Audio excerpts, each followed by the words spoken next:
Mason Reddy గారు, ఎవరైతే YSR Congress party నాయకులు ఎవరైతే ఉన్నారో, ఇంకా కూడా వాళ్ళు ఓడిపోయినా గాని బుద్ధి రాలేని పరిస్థితి. మొన్న ఎవరైతే ఆయన సత్తెనపల్లి నుంచి ఓడిపోయి అంబడి రాంబాబు ఎవరైతే ఉన్నారో, ప్రభుత్వం తల్లికి వందనమా దాని మీద ప్రజల్ని మోసం చేసింది. చంద్రబాబు నాయుడు మాట తప్పాడని మాట్లాడుతున్నారు తల్లికి వందనం అని. బట్ ఈరోజు ప్రభుత్వం వాళ్ళు చెప్పారు దీని మీద ఎలాంటి మార్గదర్శకాలు మేము విడుదల చేయలేదు. త్వరలో మేము వస్తామని చెప్పి. అంటే ఎలా చూస్తారు సార్ ఈ అంశాన్ని? ఈ అంశాన్ని వాళ్ళు ఎతుకుతున్నారు, బొక్కలు ఎతుకుతున్నారు. ఏదో న్యాయం దొరకడంలా. హ్మ్. గతంలో ఉన్న క్యాబినెట్‌కి ఇప్పుడున్న క్యాబినెట్ చూడండి. హ్మ్. ప్రజలు చూస్తున్నారు. క్యాబినెట్ మంత్రులందరూ హ్మ్. ఎవరి పనిలో వాళ్ళు నిమగ్నమైపోయి ఉన్నారు. ఇరిగేషన్ మంత్రి నిమ్మల రామానాయుడు అయితే ఉరుకులు పరుగులు పెడుతున్నాడు. హ్మ్. తన శాఖ పని తను చేసుకుంటున్నాడు. చేసుకుంటున్నాడు. ఈ అంబోతు రాంబాగాడు, హ్మ్. ఈ సంజనా సుకన్య వాడు డ్యాన్సులు వేసుకుంటా హ్మ్. ఏ రోజన్న నిమ్మల రామానాయుడులా కాలువల మీద తిరిగిండా? అవును. అమ్మాయిల ఎమ్మిడి తిరిగిండు కానీ జలవనరుల శాఖ మంత్రి పెట్టుకుని వాడు ఆ నెల్లూరు నోటిపారుదల మంత్రి అంటారు, వాడు నీటిపారుదల మంత్రి అంటారు. అనిల్ కుమార్ యాదవ్. వారి సొంత జిల్లాలోని ఆ ఉత్తరపు కాలం హై లెవెల్ కెనాలు అంటే ఏ రోజు దాని మొఖం దేకిందే లేదు. హ్మ్. వీళ్ళ మాట్లాడేదే, వీళ్ళు వస్తే టీవీలు కట్ చేసుకునేవాళ్ళు ఆడవాళ్ళు, వీళ్ళ బూతులు వినలేక. ఇప్పుడు పౌర సరఫరాల మంత్రి ఉన్నాడు జనసేన పార్టీ తరఫున నాదేళ్ల మనోహరు. గ్రౌండ్ లెవెల్కి పోయి ఎట్ట పని చేస్తున్నాడు? అందరూ ఇప్పుడున్నటువంటి మంత్రి మండలి ప్రతి ఒక్కరు వాళ్ళ విధుల్లో వాళ్ళు ఉన్నారు. ముఖ్యమంత్రి పని ముఖ్యమంత్రి చేసుకుంటా పోతున్నాడు. తర్వాత మంత్రులు ఈరోజు విద్యా మంత్రి, ఐటీ మంత్రి అయినటువంటి ఒక చిన్న సమస్య వస్తే క్షణాల మీద లోకేష్ బాబు పరిష్కరించిండు. ఐఐటీలు సీట్లు వాళ్ళందరినీ పిలిపించి ఒక చిన్న మెసేజ్ ద్వారా. అందువల్ల ఏంటంటే గతంలో ఉన్న మంత్రి మండలికి ఇప్పుడున్న మంత్రి మండలికి ముఖ్యమంత్రికి ప్రజలు కళ్ళతో చూస్తున్నారు. ఈరోజు 24 గంటల్లో దాదాపుగా 16-18 గంటలు ప్రజల కోసం పరితపిస్తూ రాష్ట్ర అభివృద్ధి కోసం అప్పుల కుప్పైపోయిన రాష్ట్రాన్ని ఎలా నిలబెట్టాలా, ఇచ్చిన ప్రభుత్వం 1వ తేదీ పింఛన్లు ఎలా ఇవ్వాలా, 1వ తేదీ ప్రభుత్వ ఉద్యోగాలకు శాలరీలు ఇవ్వాలని వాళ్ళు నానా హింస పడతా ప్రజలకి మనం చెప్పిన మాట ప్రకారం వాలంటీర్లు లేకపోతే మేము పింఛన్లు ఇవ్వలేమంటే 1వ తేదీ ఇచ్చారా లేదా? ప్రభుత్వ ఉద్యోగాలకు జీతాలు ఇచ్చారా లేదా? పరిపాలనా దక్షకుడికి ఒక ఆర్థిక ఉగ్రవాదికి ఉండేటటువంటి డిఫరెన్స్ చూసుకోండి.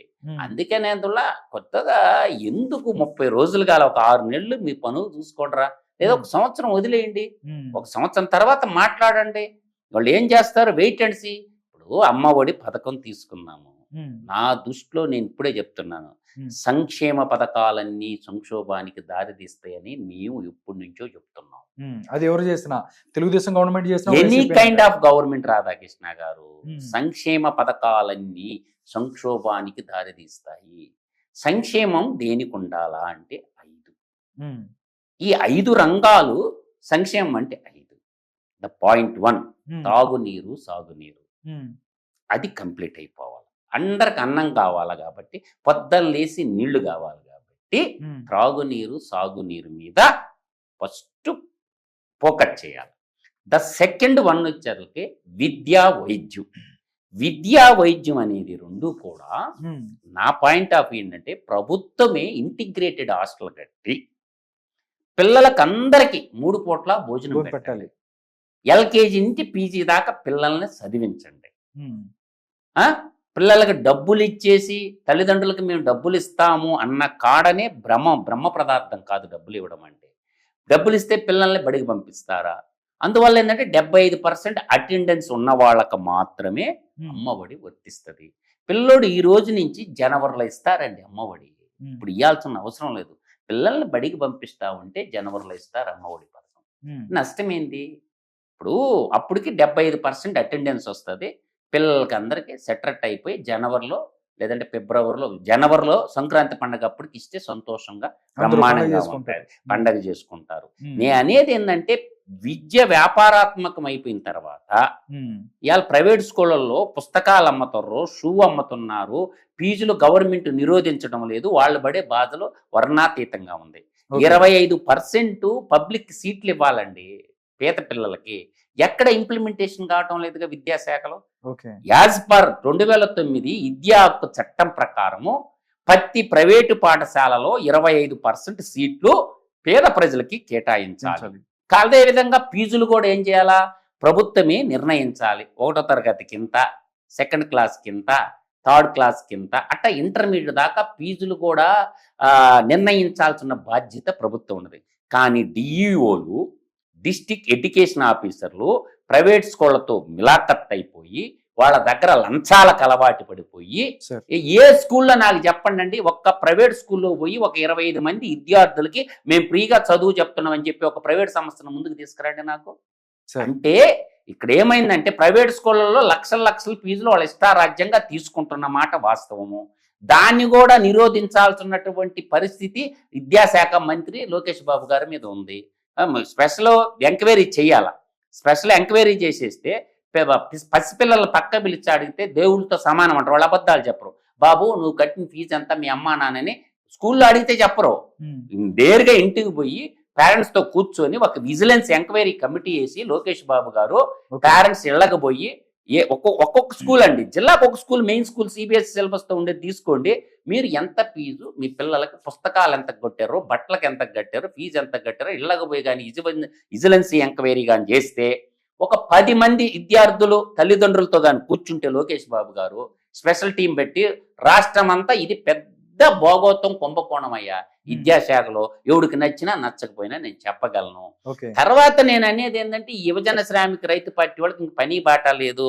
ఆడదాం ఆంధ్ర క్రికెట్ టీం ఇచ్చారు, 11 మంది జట్టు, ఆడుకోండి ఏదో గ్రౌండ్ లో చూసుకొని, మీరు కొనుక్కున్న బ్యాట్లు మీ కాడే ఉండే కదా, బ్లాట్లు గౌజులు అన్నీను. అందువల్ల వాళ్ళకి మాట్లాడే అర్హత లేదు. అందువల్ల ఏంటంటే వాళ్ళ మోసం మీరు 5 ఏళ్ళు మోసం చేయబెట్టి తీర్పిచ్చారు. ప్రజలందరూ సంతోషంగా ఉన్నారు. ప్రజలు ఎవరు వచ్చి కంప్లైంట్ చేయలేదు. ఎవరో 10 మంది తల్లిదండ్రులు బయటికి తీసుకురండి 10 మంది తల్లిదండ్రులు జనవరిలో ఇస్తారు బాయ్. రేపు దసరాకు చూడండి 3 గ్లాస్ సిలిండర్ల పథకం కూడా లాంచ్ చేయబోతుంది గవర్నమెంట్. దసరా కంప్లీట్ చేస్తారు 3 సిలిండర్ల పథకం కూడా. ఒకటెంబడి చేసుకుంటాం. అన్నా క్యాంటీన్లు మూసేశారు, ఓపెన్ చేశారా లేదా? తర్వాత మెగా డిఎస్సి సుసాధ్యం చేశారా, అసాధ్యం అంటే సుసాధ్యం చేశారా లేదా? అట్లా అన్ని పథకాలు 1 by 1 చేసుకుంటా వస్తున్నారు కదా. ఇంకో సింపుల్ మాట చెప్తా, మొన్న మోడీ గారు 2000 వేశారు, ఇది 6000 ఇస్తారు కదా రైతులందరికీ పిఎం కిసాన్ యోజన కింద. ఏడన్నా తెలుగుదేశం పార్టీ యాడ్ ఇచ్చింది పేపర్లు ఏడన్నా? అదే జగన్మోహన్ రెడ్డి యాడ్ వేసుకుని ఎన్ని డబ్బులు కొట్టేసిండు? పిఎం కిసాన్ యోజన కింద మొన్న 2000 పడ్డాయి కదా, ఈ గవర్నమెంట్ వచ్చినాక పడ్డాయి 2000. ఏడన్నా యాడ్ చేశారా? ఆంధ్రప్రదేశ్ రాష్ట్ర ప్రభుత్వం డబ్బులు వేస్ట్ చేయకుండా చూడాలా, వృధా ఖర్చులు కాకుండా చూడాలా అనే ఆలోచనతో ఉన్నారు. ఇవాళ ఇసుక ఎంత ఉన్నది గతంలో రేటు, ఈ రోజు ధర ఎంత? ఇసుక ధర ఎంత? ఇసుకను మొత్తం కేసీఆర్ బంధువర్గం Pratima construction, JP ventures, Jaganmohan Reddy తమ్ముడైనటువంటి వైఎస్ అనిల్ రెడ్డి, ఇంకొకడు రాజశేఖర్ రెడ్డి, వీళ్ళందరూ కలిసి నాకేశారు కదా. ఆ డబ్బులన్నీ ఇవాళ ఆనందోత్సాహాలుగా ఉన్నారుగా. అందువల్ల ఏంటంటే అమ్మ ఒడి అనే పథకం ఏదైతే ఉన్నదో గతంలో వీళ్ళు తల్లికి వందనం అని పెట్టారు. ఆ డబ్బులు నా దృష్టిలో జనవరిలో ఇవ్వాలా, ఇప్పుడు ఇవ్వాల్సిన అవసరమే లేదు. ఆ డబ్బులు జనవరిలో ప్రభుత్వం కూడా ఈ ఎత్తు పల్లాలు డెబిట్ క్రెడిట్లు చూసుకొని జనవరిలో ఇస్తే సరిపోద్ది. ఇప్పుడు ఇవ్వాల్సిన పనే లేదు. నా దృష్టిలో అయితే ఇంటిగ్రేటెడ్ హాస్టల్ కట్టండి, నిర్బంధంగా పిల్లలు గవర్నమెంట్ హాస్పిటల్ ఒక డాక్టర్ని అపాయింట్మెంట్ చేయండి, నర్సును ఒక అపాయింట్మెంట్ చేయండి. ఇది పిల్లల్ని నిర్బంధంగా 6వ తరగతి నుంచి అట్లీస్ట్ 12వ తరగతి దాకా ప్రభుత్వమే చదివించింది అనుకో, డబ్బులు ఇచ్చే పని లేదుగా. ఈ డబ్బులన్నీ స్కూల్ అంటే అసెట్ తయారవుద్ది కదా. అవును సార్, సింపుల్ చూసుకుందాం రాధాకృష్ణ గారు, ఇన్ని వేల కోట్ల రూపాయలకి ప్రభుత్వానికి ఆస్తి ఏర్పడుతుందిగా, బిల్డింగ్లు ఏర్పడతాయిగా. అందువల్ల ఎంత ఈజీగా ఉంటది. అందువల్ల ఏంటంటే ఈ యువజన శ్రామిక రైతు పార్టీ వాళ్ళకి మాట్లాడే అర్హత లేదు, పాడు లేదు.